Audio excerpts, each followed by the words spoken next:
I know what you want. Oh, sure, they may have tried to separate us, but what we have is too strong, it's too powerful. I mean, after all, we shared everything, you and I. I told you my deepest, darkest secrets. I showed you exactly what people are capable of. I shocked you with my honesty, but mostly I challenged you and made you think. And you trusted me, even though you knew you shouldn't. So we're not done, no matter what anyone says. And besides, I know what you want. You want me back. Of course, some believed everything and had just been waiting with bated breath to hear me confess it all. They're just dying to have me declare that everything said is true and that I got what I deserved. Wouldn't that be easy if it was all so simple? Only you and I both know it's never that simple, not in politics and not in life. But you wouldn't believe the worst without evidence, would you? You wouldn't rush to judgments without facts, would you? Did you? No, not you. You're smarter than that. Anyway, all this presumption made for such an unsatisfying ending, and to think it could have been such a memorable send-off. I mean, if you and I have learned nothing else these past years, it's that in life and art, nothing should be off the table. We weren't afraid, not of what we said and not of what we did, and we're still not afraid. Because I can promise you this. If I didn't pay the price for the things we both know I did do, I'm certainly not going to pay the price for the things I didn't do. Oh, of course, they're going to say I'm being disrespectful, not playing by the rules, like I ever played by anyone's rules before. I never did, and you loved it. Anyhow, despite all the poppycock, the animosity, the headlines, the impeachment without a trial, despite everything, despite even my own death, I feel surprisingly good. And my confidence grows each day that soon enough you will know the full truth. Well, wait a minute. Now that I think of it, you never actually saw me die, did you?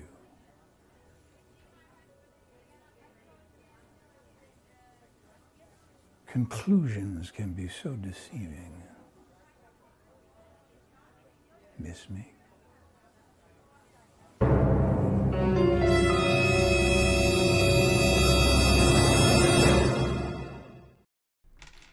I am pretty sure that a lot of you are familiar with that video that we just played, because Kevin Spacey decided to speak out in regards to his allegations, his court victories, but he also addresses the new allegations that has been levied against him on the Channel 4 documentary. And we are going to be going into the interview to basically show the nuances of false allegations and basically what is, because it's not as simple as, okay, they lied about something, or some stories may be inconsistent, therefore it's a false allegations. It's not as simple as that, and that's what we aim to do today. So thank you so much for tuning in. Hello to everyone that is here watching, or if you're watching on the replay, hi, the Binge Replay crew. I appreciate you for joining. But yeah, without further ado, let's start on with the show.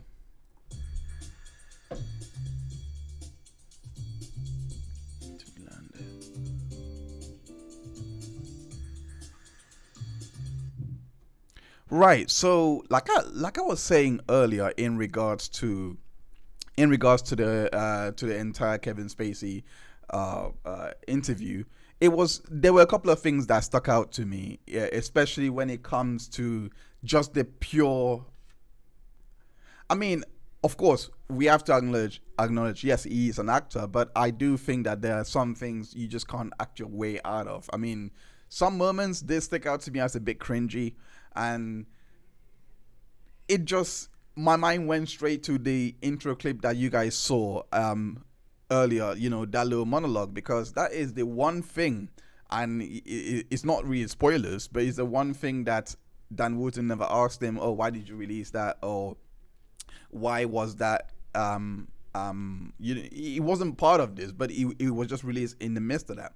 So I thought it'll be interesting to like kind of really assess, well, at least one, why he's doing this, and if everything that he's talking about in that particular interview, whether it has any, can I say, kernel of truth or grain of truth or whatever the phrase is. Does it have a grain of truth there? We shall see, because he did bring the one thing I did admire about the interview is that at least he did bring some form of receipts, and but there were other areas that that he was talking about that I personally felt, okay, this, you're not really accepting accountability like you have been doing previously, and I'm gonna be going through all of that today. So thank you for tuning in once again. As usual, make sure that you hit that like button. It would really help us with the YouTube algorithm. And yeah, also we also have a new video that has dropped on the channel. It is an interview with a senior lecturer at Manchester Metropolitan University, or Manchester Met, where we were going through the cycles of abuse and how it affects male victims, how the gender bias affects male victims as well. So yes, after this stream, make sure you go check that out as well. So this interview has garnered a lot. We're not going to be spending long on this stream as well, by the way. It's only going to be an hour, because in all fairness, it's just a quick hit points that that I basically just want to highlight from the stream, and basically show the nuances that does come with false allegations. I'll also be showing other cases as well, because there have been other cases where, at least two cases here that is really high profiled. It involved one former footballer and or soccer player, as we call it in the States, and another soccer player that's currently playing right now. But here, his case is kind of weird, because what happened there was he was not guilty the first time, and he had to be retried because I think it was based on a technicality. Not really important, but the most important part was, he, on the second retry, he was found again not guilty. Different set of jury, by the way, and they took only 3 hours to deliberate. He was found not guilty. So I'm going to use this type of case to show you how it's really not as clear cut as, I've got this evidence, I presented it, therefore they were lying. There's so much going on. So without further ado, let's go into the interview. Hold on. Yep. Before we begin, I thought it might be helpful for our viewers to understand some background. Firstly, as a lot of you will know, I was not supportive of Kevin Spacey after he got cancelled. Yeah, we saw that. So he was, you must have, I'm assuming that most of you have seen this already.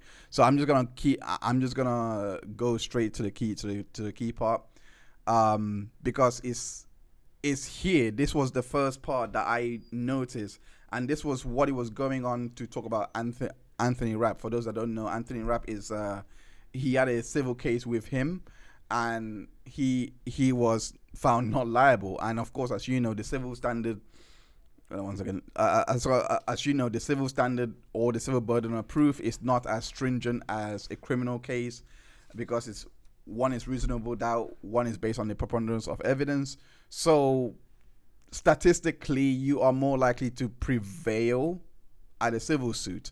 Rapp didn't prevail at the civil suit, and there was many reasons why. And this is what Kevin Spacey is going to talk about. I'll give my 2 cents afterwards. At that time, I wanted to scream to the rooftops, this guy is a fraud. Right, so he starts here, and that's him narrating That's him narrating. Oh wait, you can't hear it. My bad. Yeah, I forgot to do that. Yeah, let me play that back. All right. Anthony Rapp says, at that time, I wanted to scream to the rooftops, this guy is a fraud. So that's what. So this is something I want to hit on. And Nom the Plume, thanks. Thank you for the alert. Yes. Apologies for that. But yeah, thank you for welcome to the show. I appreciate you for for jumping on. I appreciate. I haven't really been punctual with the. Using the community tab section, but definitely I will be posting there a lot more in a timely fashion. So definitely keep an eye out for that. But this is I have an echo. Oh, there's an echo. That's most likely because of okay. I know why there's an echo. I'll fix it. All right. Thank you so much, by the way, for that. Right. So where was I? Right, so he's saying that Anthony Rapp should have.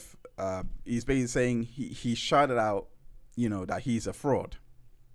Okay, but why didn't he want to scream to the rooftops that I was a child molester or a sexual abuser? If that's what he was accusing me of having done to him as a child, why is he so concerned about me being called out as a fraud? What came out actually quite clearly in the court is that Anthony Rapp had been jealous of the career that I had made for myself by fraudulently staying in the closet. Okay, so now, obviously, based on his opinions, what he's establishing there, in my opinion, is obviously motive for Rapp to basically say, make all this up, lie about him, etc. Especially now that he does have the non-liability to fall back on and say, look, he took me to court. And it's a lower burden of proof, and the jury didn't find him credible, and we're gonna go on so that you can see the details of that a little bit. I am trying to track down the court documents for the UK trial that he had. So once if I can get my hands on them, I would definitely jump on his stream and just go through each of them. But that's if I can. Is quite difficult to get a hold of this thing. But if I can, I would definitely do a stream. But the reason why I brought that up, the reason why I went here was because of the reason that he was pointing out as someone not saying or saying a certain way. First and foremost, he seems like a smart guy, but surely, we know how languages work. I also want to give a disclaimer. Look, I'm not, choosing sides here. I should have done this at the start, but I'm definitely not choosing sides. I'm just analyzing what I'm seeing. I don't know. I do know the case. I do know the verdicts. I do know what was said in the trial. But like I've said on all of my streams, every case I've covered, if I haven't read the court documents or seen a transcript, I'm going to hold back a bit. I'm not going to give my full blood. I'm not going to be on any side, basically. That's basically it. I'm going to try my best to work with the information I have. And if the information I have is very credible, then yeah, I might take a position. But definitely for this one, I haven't seen enough to take a position. All I've seen is judgments, and that's not to say that I respect the jury system. I actually do, right? I actually so it's not something that I'm like, oh, the jury was wrong, etc. I actually think whatever decision that they came to, they had their reasons to come to that decision. They were there. They know way more than I do, right? The same opinion that I had with the Jonathan Majors case, and how extensively we covered that. And my opinion there is the same here, because I respected the jury's decision because I can see the reasoning why they would reach that decision based on the charges that was given to the jury, and based on what they actually acquitted him of, and what they actually found him guilty of. I think it was reasonable based on the evidence that they had. But I still disagreed that I still disagreed on some things, and I gave my reasons for it, because I felt like there's no way you can definitely go for harassment, for example, but for the assault, I don't think that's flying. I had my reasons for that, but it's because I had the documents in front of me and I read through the transcripts and everything, and I can see how unreliable some of the witnesses could be, in my opinion. But that's just, I said all that to basically say I don't have an opinion here, because I really have nothing to go by outside of inconsistencies on stories, and that's basically what I want to go through here. Because when I see people throw around the label of false accusation, and this person has falsely accused someone, I can accept lie. I can accept if someone says, oh, they lied on me, that's acceptable. I can also accept someone saying, oh, there was untruth in that matter. There were so many things. But if you were to say that someone falsely accused you, to me, that requires a lot of intent. That requires like a mens rea of some sort, that they actually methodically sat this out and, they concocted it. And you got to show proof of this. You got to show proof of some kind of falsity, you know what I mean? Like, and it can't be inconsistent statements, or it can't be lies. It has to be like an actual falsifying of something, like falsifying of a text message or something like that. So that's basically what I'm gonna go through here, because everything that I'm gonna bring out here and the other examples that I'm gonna bring in is gonna show how it's just proving that this didn't happen, but they may not have falsely accused him, if that makes sense. I hope I explained that properly. So let's go back to the video. And I think we'll learn that jealousy is often a big part of these cases. But is it true, Kevin, that the judge actually ordered Rapp in the end to pay you money? Yes, he did. I believe $40,000 was as much money as the judge was able to order Rapp to pay me, which was certainly nothing like the $40 million he was asking from me in his trial, and certainly not enough to cover my legal bills. So I'm just looking at the check there on the screen. Who is Keller Anderley? Well, that's my law firm. Okay. Well, to be quite fair, I think this is just what happens in civil trials. I think you can get, I think it can be done. I think it can be done. Of course, it's done here, but I don't know the entire mechanics to it. But this is it's the same thinking as fee shifting, but what Kevin has said though is right, because let's say that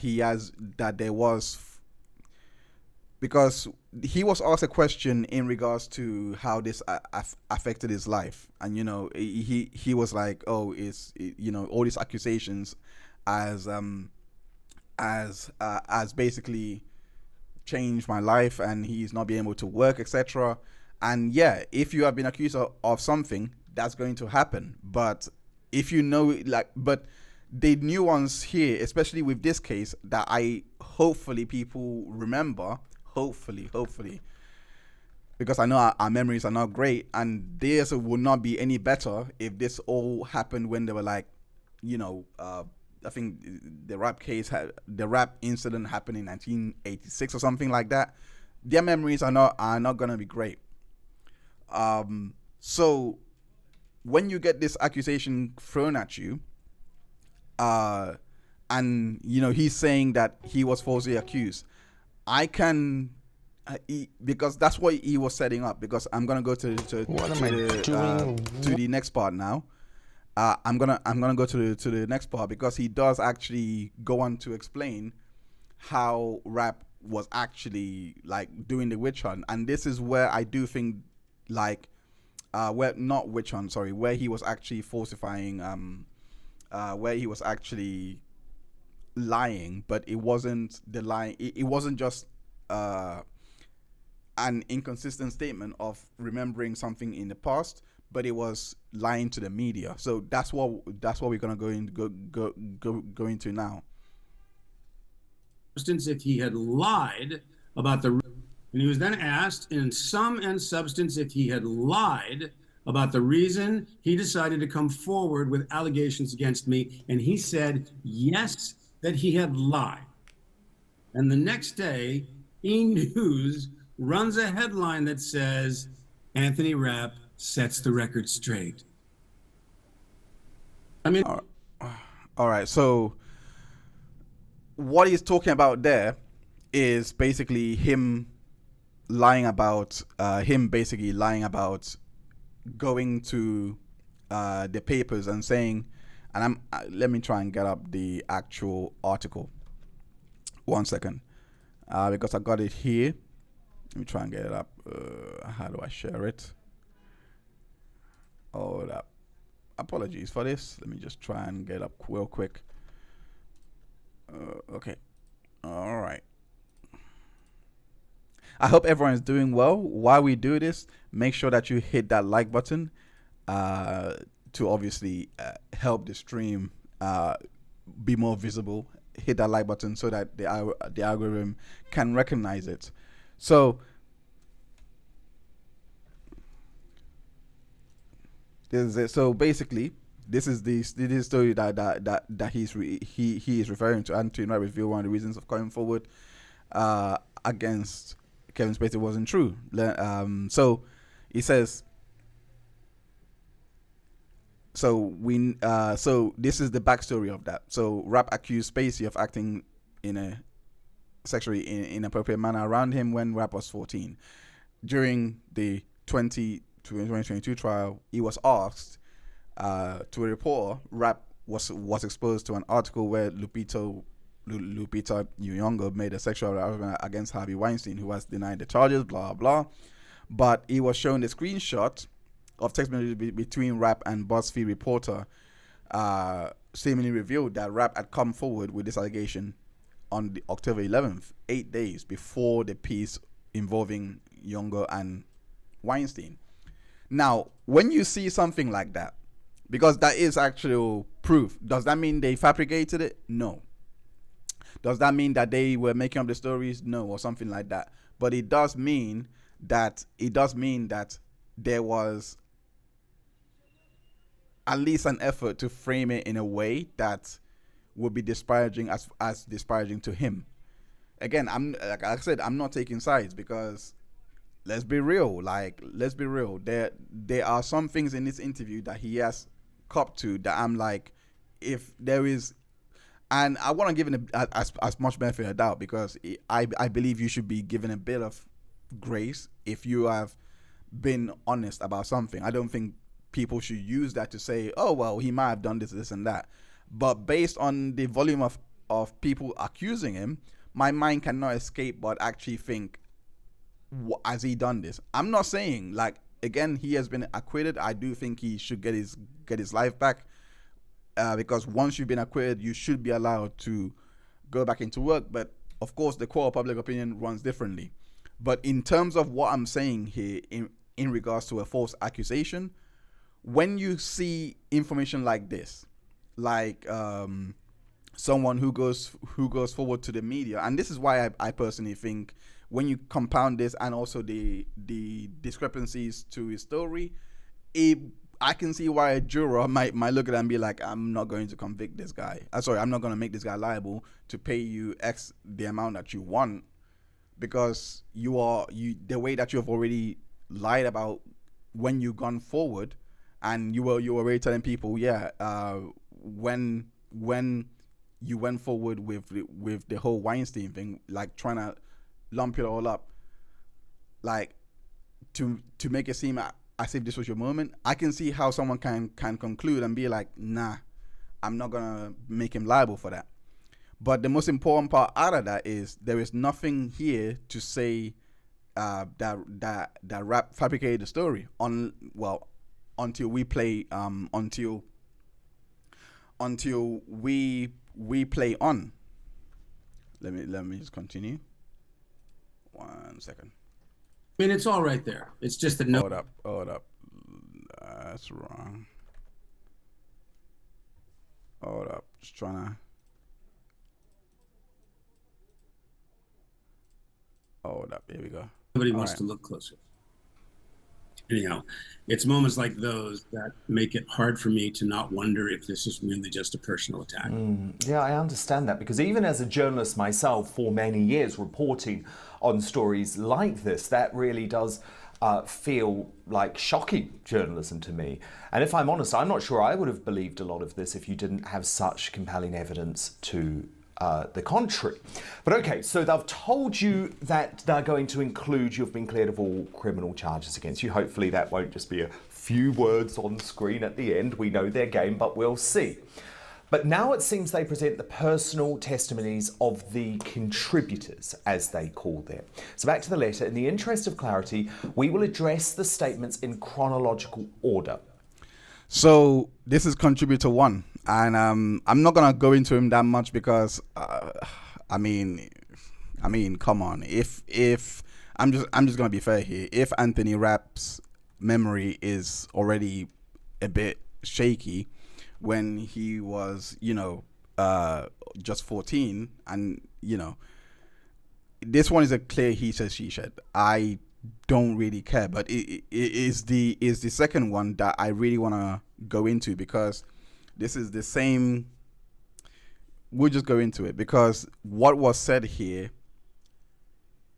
again, when it comes to false accusations, especially with just dealing with what this person has said, the point I'm trying to make is, just because somebody has, if they've lied in court, for example, right? If they've outright lied in court, that could also, you can maybe argue that it's a false accusation outright, because they're fabricating their story, like a complete lie. We know about examples like Amber Heard and such. We have seen her do it. That's one example. You can literally say, based on your word, and I know what I said earlier in regards to, I'm just providing a bit more context in regards to what I meant by fabricating. Like, if you're fabricating evidence, I'm talking like actual text messages, actual videos, and you're doctoring them or something like that. Like we saw with Eleanor Williams. I'm doing a video on her really soon. I'll be releasing that soon. But like those examples, because Eleanor Williams fabricated text messages, literally the whole event that she beat herself to a pulp to accuse a guy that that he was raping her and grooming her, etc. So when you look at cases like that, what I'm trying to do is basically bring it back. If someone is outright lying in court or something like that, you can say that's a false accusation. Like, if they were to literally say, you were in my house on the 14th, right? But on the 14th, I'm literally, you can see me at at a local Walmart or whatever, or Tesco, whatever you want, whatever convenience store is there. You can literally see me, and there's CCTV that does not place me at the scene. That is a clear, unless she got the date wrong. But even then, if you change the date, you now have to place me on that specific day in your house. But that's the point. That's the point I'm trying to make, because that's a pure fabrication of your story, of your oral evidence. That's a pure fabrication, and this is what we're gonna go into with this particular contributor, because this is contributor, what's his name? Contributor 2, I think it is. Contributor 2, or they didn't release the full name, so you can blame Channel 4 for that. But they didn't release the full names. So we're gonna, let me just go into that quickly. Let's watch. Vaguely from working in Joe Papp's public theatre. He states that one... Let me rewind it a little bit. 10 plus years before I would become known. Okay, so in the documentary, we will hear from a man, contributor 2, who has previously spoken in the media about his experience with you in 1981. He said that he knew of you only vaguely from working in Joe Papp's public theatre. He states that one day you came into the office where he worked, approached him with an erection inside your trousers, grabbed him in the genitals, and pushed him onto his desk. Oh. Well, I see that he's already changed his story from the last time he told it, because in a courtroom, he told the jury that I had approached him. Mind you, I'm 21, he's like 29 or... Oh, okay. Sorry about that. My internet just shut down on its own. Well, 1 second. I will get it back up. 1 second. Let me get it back up. All right.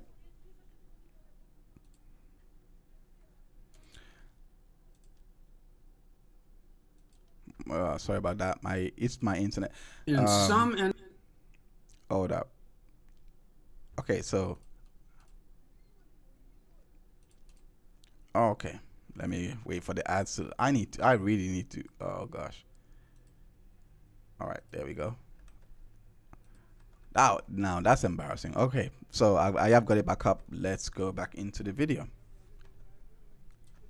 Picture in a program for a play, Henry IV, which I was doing in Central Park at the time for Joe Papp, and he testified that he'd never met me or seen me before in person, so my face in this program was the only met me. I was seeing my past, how he knew who I was, I think, that I was wearing jeans.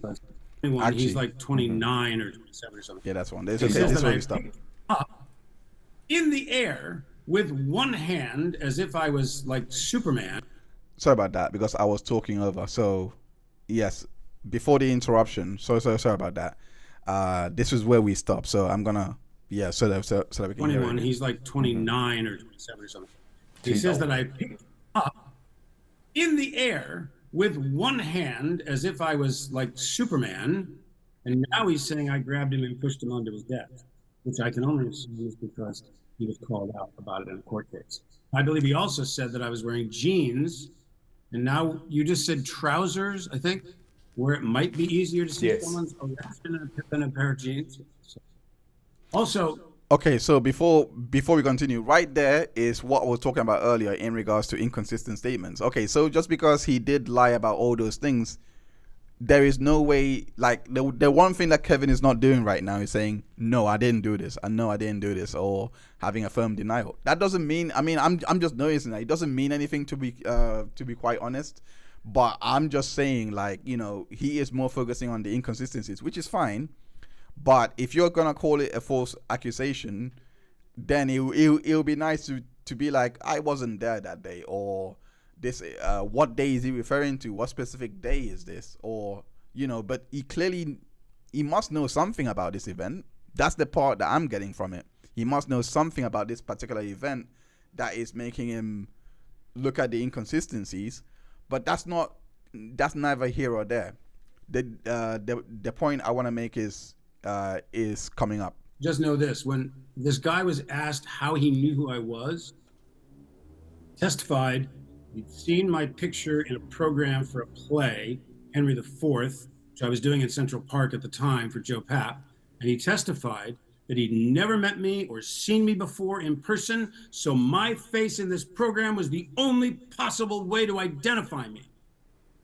And at trial, I happen to have it here, we produced the program, which is here, of Henry I, in which there are no pictures of any of the actors at all. There are some pictures in the back of previous productions, but that's what he said. There was no. And I'm looking at the pictures. I don't see Kevin, by the way. I don't see him. But no photo. Wow. But this one this is like, if I was to look at it, just based on the evidence here alone, like I'll be like, yeah, I would say this is false. But to play devil's advocate, like, how because what he's basically trying to say is he's coming out now to say it. He could not have seen it at that time and experienced all of this that he's recollecting like that. But again, it's memory. But at least he has shown that the memory that he's trying to draw from That doesn't exist. He probably, and again, just to be fair, just to be fair, the memory he's drawing from, he could have just seen the back and just put Kevin's face in that. That happens. Our minds was not made to actually remember. It's just made to just be quick, get this in. If you want to remember yesterday or something like that, I think your mind will work well. Last week, maybe a month, but after that, it's a long shot. But in regards to this being I can confidently say that this one was a false allegation. The previous one with Rapp, etc., I don't think so. I think something happened there, and I think Rapp just misremembered. He did say that Rapp, there was the rooms that he was describing was not the room that Kevin was in, or etc. But the thing is, let's say that he had a video camera that was there, that would prove it instantly, right? That will prove it outright. But we don't have that. There is an absence of that. And to be quite fair, the burden is not on him. The burden is on Rapp to actually, make sure that his story kind of sticks out, make sure that everything is consistent and airtight. Yes, I've seen, there are factors to consider. Trauma, for example, all those things. There are factors to consider. But when you have another witness that has come to testify, John Barrowman apparently testified that allegedly testified, because I can't remember word for word, but basically he hung back with Spacey and he didn't witness any of this thing happen. So when you look at things like that, again, I can see why the jury found him not liable for that. And again, if my memory has failed me, you can always feel free to correct me in the chat, or because I'm not always that sharp, but that's what I do remember.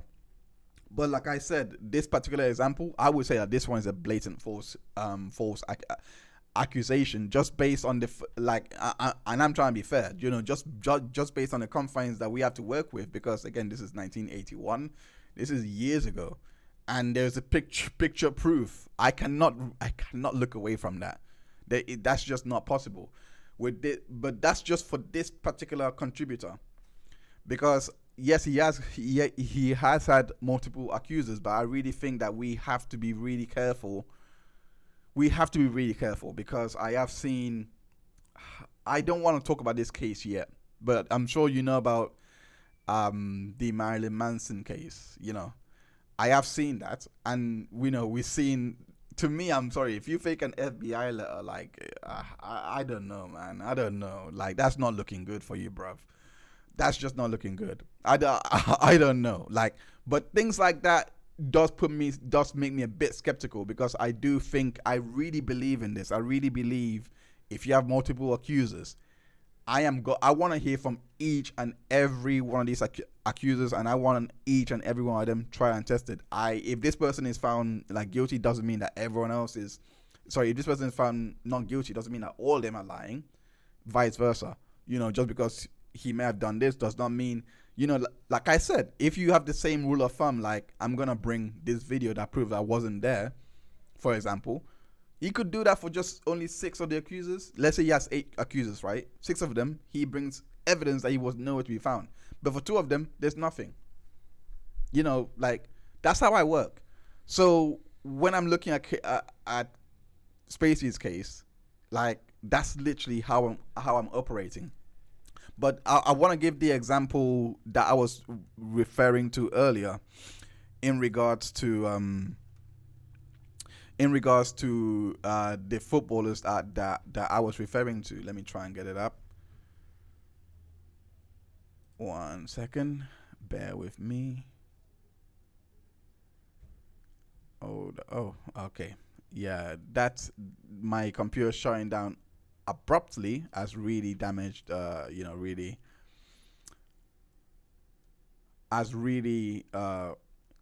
me off. Okay, so finally, let me get it up here. All right. I appreciate every single one of you for for being patient and sticking out here with me. I hope I am I hope you're that you are seeing a bit, because I'm really, really particular when it comes to words. I'm really particular, and I really think that because the one thing I hate the most, like I hate false accusations, but what I hate more is conflation, and what I hate more than false accusation is somebody trying to make something that isn't there try and stick. Like, just because somebody has just, I saw it in one of the cases. I remember, I forgot the name of the case, but I think it was sometime in 2022 or something like that. And I don't know. I think it was one. It was just he was found not guilty, and they were like, oh, she completely lied, and there was they're falsely accusing. And I was just, I wish I remember the name of it, but I was just perplexed. I was like, that doesn't mean that there was a false accusation going on. So that's what I hate the most, when people try and fit circles in square holes, if that's how the saying goes. But yeah, this is the article I was referring to. Oh, that. I'm a boomer for today. Okay, so this is the article I was referring to. So it says, so this is Benjamin Mendy and Louis Saha. They used to be players. They played in Manchester, soccer players, etc. Right.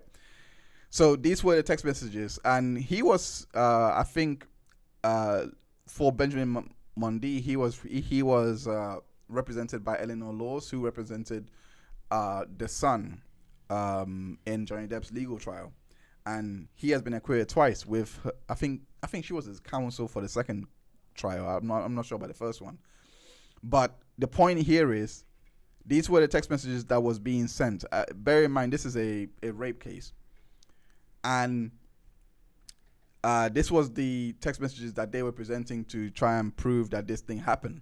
So basically, he says some of the text messages was basically saying, bro, if no one F's the girls, they go, because they can't sleep here. There's no space. I'm putting there, but here, no space. Basically, there's no space for him to stay.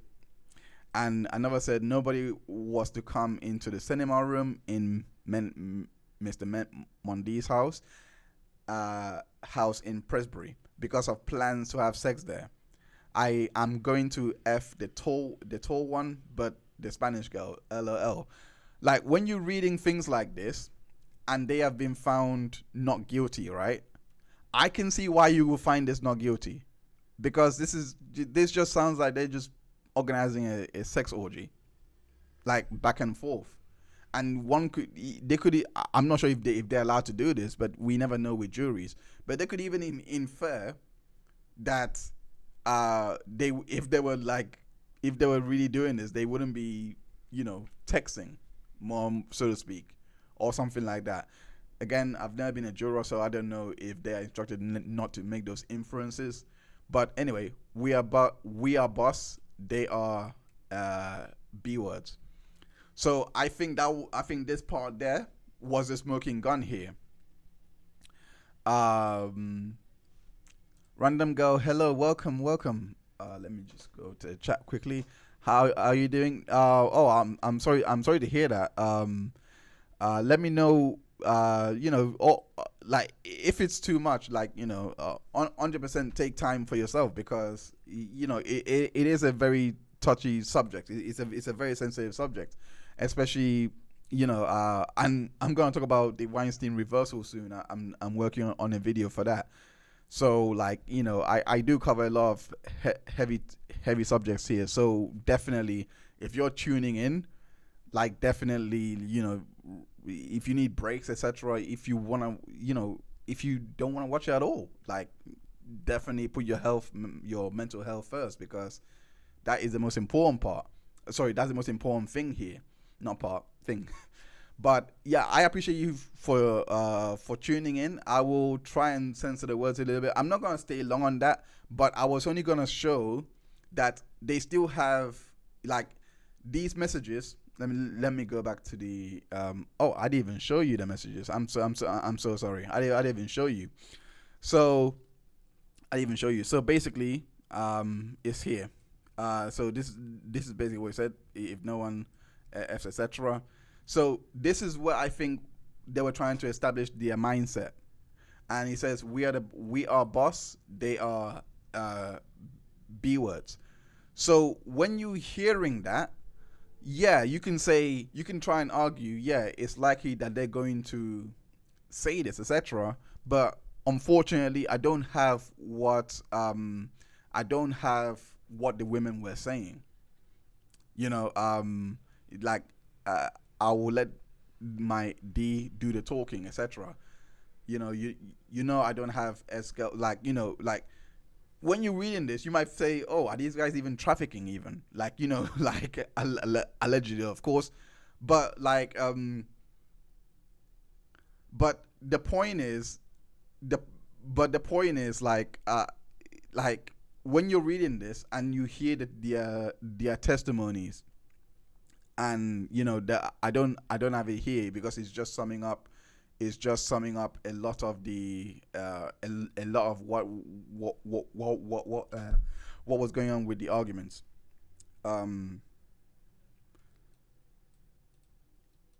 Okay, so let me take my time here. So where is it? Okay, so yeah, so they were arguing for these text messages to be used, I believe. Mr. Gray said the messages showed discussion sex within seconds of the girls arriving, that it was highly relevant to the mindset. The judge says, actually, when you look at a lot of these cases, a lot of them are complaining, saying, I made it crystal clear it should not happen, but he carried on. If I look at these messages, however unpleasant they are, then the message is basically saying we want sex, but if you don't want sex, they are on the road. That's the essence of it. So it's like so this was just the application, but I was just showing you in regards to that particular case, without hearing what the complainant has to say. You can reasonably infer, like, hey, something may have happened here, and maybe we shouldn't be quick to, meet false accusations or say that it was definitely false, because of the fact that like let's be honest, if they don't produce something that is really material, like I'm talking really ironclad, to prove that they actually went on to do the specific act and not just the mindset, because someone's mindset, yes, it can show that they are able to do something, but you need to kind of to get to reasonable doubt, I'm guessing anyway, you really need to show that they actually have done this, or one way or the other. It could be, like, or their story, or something like a police report, someone trying to cover it up. That would do. In fact, if there was a text message saying, oh, make sure you bury this story, I don't want, or make sure you do this, etc. Like, things like that would go a long way. So let me go back to the video. It says, once again, Nom de Plume says, don't censor yourself. I'm looking at the thumbnail. The Spacey thing is touchy for me. He's my favorite actor, and I was disappointed that his first defense was to come out. Oh yeah. To be fair to him, he did acknowledge that in the interview. And also, he did acknowledge that in the interview, because, yeah, I mean, I'm not gonna lie. Like, he's a great actor. I loved him in House of Cards. I'm not gonna say that I'm his biggest fan or anything. I loved him in Seven even. I think I watched, I keep forgetting the name of the movie, but it's critically acclaimed movie. You would know. It's not Natural Born Killers. I don't know. I forgot what it's called. I think it's 1996 or 1980 or something. I don't know. But it was before Seven. Because I watched him on Seven, and I really loved that performance of him, being that killer, like in the back of the car with Brad Pitt and Morgan Freeman. but like that doesn't. I mean, for me, like, you know, I can see how one can get this. The Usual Suspects. Thank you so much. You, I don't know what you mean. I don't know what you mean. But you seem to be past that now. Hopefully you can clarify on that. But yes, in regards to the Usual Suspects, yeah, like I love those movies, but I'm one of those guys that I keep the art where it is. I just keep it where it is. I try not to let it. There have been some people that have, you know, that I'm like, I really can't watch this guy. I don't like him. Like, I really don't like him. But it's not always that cut and dry. Like, you have to do something really egregious for me to be like, yeah. But I can understand how some people really like someone and you know, that image that they had of them is completely shattered. And for a lot of people, that's Spacey, including me. The last movie I've seen, I haven't looked for him, not because it's just because Baby Driver came on. That was the last movie that I watched of him. I actually looked for him for House of Cards. The minute I heard it, I was like, yep, I'm watching that. I used to be sold on him quickly, and then all these things hit, and I was like, yeah, no anymore. But I'm gonna go back to the interview. Yeah, so let's watch. Mic drop moment. So that was part of the Rapp trial? Yes, it was. And he was no more believed by the jury than Rapp was. Okay, well, I think we can move on from this one, but for the sake of full transparency, which I don't think the viewers are going to get from Channel 4, let's read through the rest of this person's allegation. He stated that you were on top of him and pressing against him. He said there was no flirting, nothing but physical force. He also stated that your behaviour was cold in a way that was almost inhuman. He told us that he pushed you off him, at which point you stormed out of the office without saying a word. Right. Just to interject here, he also in court told the jury that the door was wide open and the incident allegedly happened during the workday. He testifies that he screamed for help. Actors were literally practicing a performance in the theater right there. I mean, it was an open space.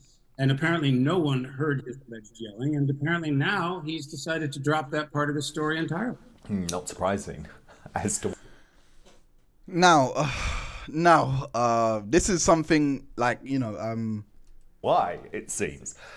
He has previously spoken to the press about his experiences of that encounter with you. He also testified in the trial in which Anthony Rapp made accusations against you of a sexual nature from 1986. Yeah, actually, I'm speaking of changing stories. Anthony Rapp's original story made no mention of my touching any part of his body sexually. It was only when he sued me in civil court that he suddenly decided to add that my hand had grazed his rear when he alleges I went to pick him up. Because without that new piece of information, he would not have been able to bring a legal case against me. Let me know, what do you think of, sorry, let me get this mug up. What do you think of everything that what do you think of everything that that Kevin is saying here? Like, do you guys believe him when he's saying all this? Because at least in my opinion, at least for what he has presented so far, like there is a part of me that actually thinks that the guy is actually at least a nuanced thinker, someone that does consider multiple sides to everything. He does strike me as that. And the next part that I'm going to show kind of demonstrates what I'm saying. And here it is. Let's watch. But let me know, what do you actually think of this? Do you think he's lying, or do you think he's telling the truth, or do you think he's lying some parts, he's not lying on some other parts? Let me know. Spoken about this incident before. Goodness me. But let's keep going. This is up now to your behaviour in 1999 and 2000. So in the documentary, we will hear from a man, contributor 4, who met you in 1999 when he was an unpaid intern on the set of The Big Kahuna. He told us that early during the shoot, you asked him to your dressing room to run lines. He felt like it was a dream come true. But by the second week, he stated that you were less interested in running lines and asked him to give him shoulder massages instead, which he agreed to do. He told us that during these massages, you were trying to engage in sexual activity with him, such as placing his hand on your genital area or you touching his genital area, both of which he declined. Well, I have to say that this guy's story strikes me as much more in keeping with something that I might have done. Okay. I mean, I'm not proud as an intern if it was, but at least this guy tells a story of us getting to know each other over a period of time, maybe a week or more, and that I asked him to give me a massage, or if he could give me one. I'm not quite sure what's being implied there, but then slowly progressing toward his private area or inviting him to touch mine. So, yeah, I can accept the plausibility of this so far. Okay, thank you for your honesty there. And then we have another straight man saying he has a girlfriend, though, instead of just saying he's not gay, because the letter says he's... Okay. Now, he has accepted... See, this is the part that got me a bit, you know... This is the part that got me a bit... This is the part that got me a bit, because I'm like, you accept this part, but the part, like, you know, like there are other stories that are similar to this. So to me, it feels like if you're accepting this part, the knock-on effect. But then again, he's brought some kind of proof. But again, is to speak to what they were thinking, what they were recollecting, not to indirectly remove all doubt of that particular incident. At least from what I have observed, anyway. In my opinion, he hasn't. He's only refuted what they remember. That's it. But there's nothing to show me that he wasn't there. Like, the only thing that we have is Anthony Rapp, because they both Barrowman and Spacey did see him. You know, it's just they didn't recognize him. Like, he was just some guy there, according to them anyway. According to them. So when you like, I can accept that one because there's another witness. Like, I don't care if you, like, you know, obviously, like, Barrowman and Spacey are friends on some capacity, so you can maybe argue bias and you can maybe argue someone, but I want to give humans the benefit of the doubt. Hopefully they do respect the oath that they have taken, you know, to tell the truth, because I've seen people give up stories or share stories that are truthful if they didn't believe, you know what I'm trying to say. Like, if I've seen one person do it, I'll give everyone the benefit of the doubt, because I hope everyone is like this. But of course, that's what we have cross-examination for, to bring out the truth, you know, because obviously not everyone tells the truth. But the point is, I'm hoping, like, you know, like the people that go up to actually testify tell the truth. But in regards to the Spacey thing, like I said, I think he does strike me as someone that does think nuancedly, because and I think it's here. He said that he told you he had a girlfriend. I guess I would ask, why don't these guys just come out and say it? If there's a pattern here, it really does appear to be one of men trying to use you. Well, it appears to me that they think, which is entirely in their head, I might add, that if they tell me they're not gay, then I will walk away, which is to say they do not want me to leave, nor did they want to leave. So what they really want, as you just said, and what I believe has become evident, is to quietly put up with me in the hope that they'll be able to use me for some sort of gain. There was a part, we're not going to get into that part, because there was a part that he did say that, he would even, he admitted as well to crying to keep someone in the room, but never as he stepped in the way. And even here, when he was talking about this, and also the thing that he was admitting to, he was basically saying that, you know, like, I think he was asked about one of the accusations, and and he was like, and wait, let me roll it back to jog my memory. It's with this guy. Sorry, let me roll back to jog my memory a little bit. Sorry, I literally forgot, but I had a point. I just need to hear it again. 1 second. In his brain, they say he is never public power that you held from your celebrity status and used that power. Okay, Why does he this think one. you're his only chance? It goes on. He stated that you were not responsible in exercising the power that you held from your celebrity status and used that power like a weapon.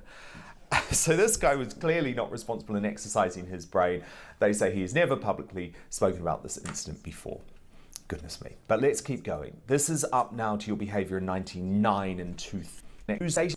So why does he think you're a victim? But it's also the victim here, and I hate with you. Now, age shoulders and implied that you could help him become a big movie star in return for him engaging in sexual activity with you. Now, I am sorry if people think I'm sort of quote unquote shaming the victim here, and I hate even using that word victim because let's be honest, this is an accuser. This is not a victim, because what I am actually doing is blaming him.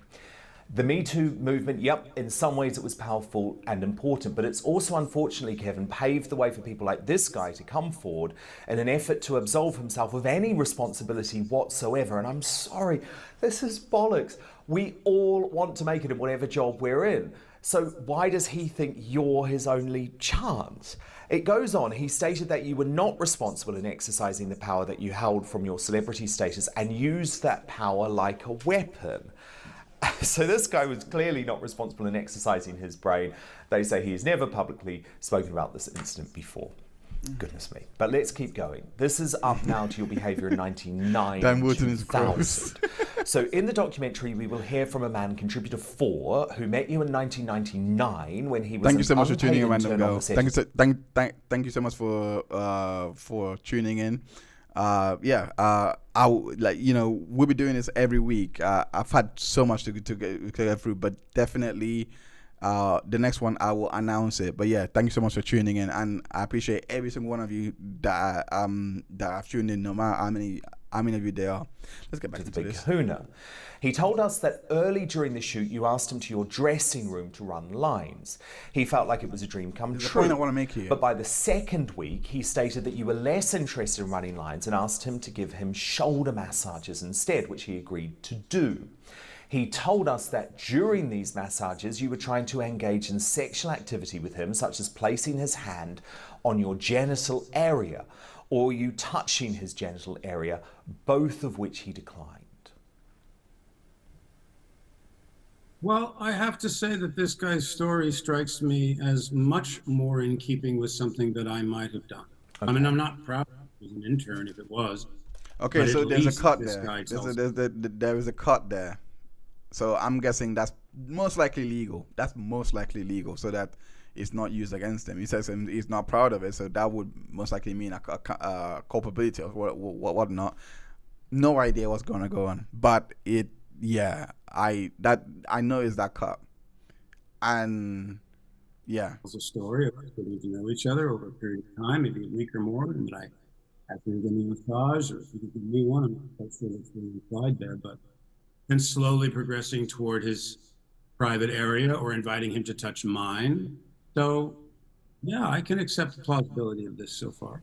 Okay, thank you for your honesty there.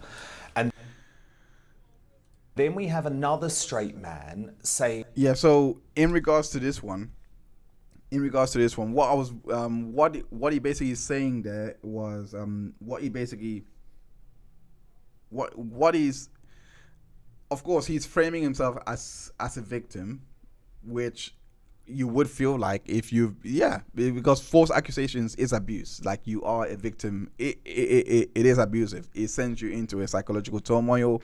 You will never experience it until you go through it, and it's one of these things. In all fairness, abuse. I think people easily empathize with abuse more. When it comes to false accusation, I don't think that we have that in us to actually feel that like we feel for someone who's been beaten up for years by their spouse, you know, by their partner. If you're not married, of course, but you know what I'm trying to say. If they've been beaten up, like, we can feel some kind of empathy for that. If they've, you know, but when someone's been falsely accused, like, it takes, you really have to hear the story, and you really have to, like, I don't know, it takes a while, and I think this is why a lot of people don't maybe take it seriously or as seriously, because I'm not sure gender wise, because we haven't seen many women be falsely accused, but I don't think, I don't want to say gender has something to do with this, but I really feel like in us, if someone is falsely accused, like, people tend to shrug it off. They'll be like, huh, it happened. Yeah, it didn't happen. Okay, you're fine. You know, but the extra toll, like, you know, as he said, he's lost movie deals, etc., all those things. People don't tend to feel that unless they're going through it themselves, because, you know, it's monetary loss.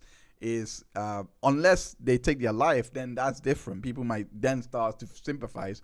But I think there's a component of false allegations that people are so, I wouldn't say desensitized either, that's not the right word, but they won't feel the same level of empathy that they will feel for someone that has been through abuse, it's a form of abuse that is not easily empathized with, if that makes sense. But yeah, so I will leave it there for today. Thank you so much. I'll leave it there for today. Thank you so much for everyone that tuned in. Wootton's glib Sami interview technique is like, it's like fingernails down the chalk blackboard for me. I don't blame you, to be honest. Nom de plume. I do not blame you at all, because I look, like, out of all the interviewers that I've seen, I would say if I was to pick one from the UK, it would definitely be at least be Piers Morgan. I do like, you know, many people do not like him, but his style I do like, because he does actually know how to handle the room. He does know how to, you know, do that. Like, so yeah, that's the only guy. That's the only guy I like. Okay, so nom de plume, you also said it's a difficult one. It's a difficult one to call. Spacey admits in part some, you know, probably fair, but no actual assault is the thin line. And that's the thing about it. Like, I actually advocate for people to start installing cameras everywhere. Look, that's the only way. I'm sorry, just install cameras everywhere.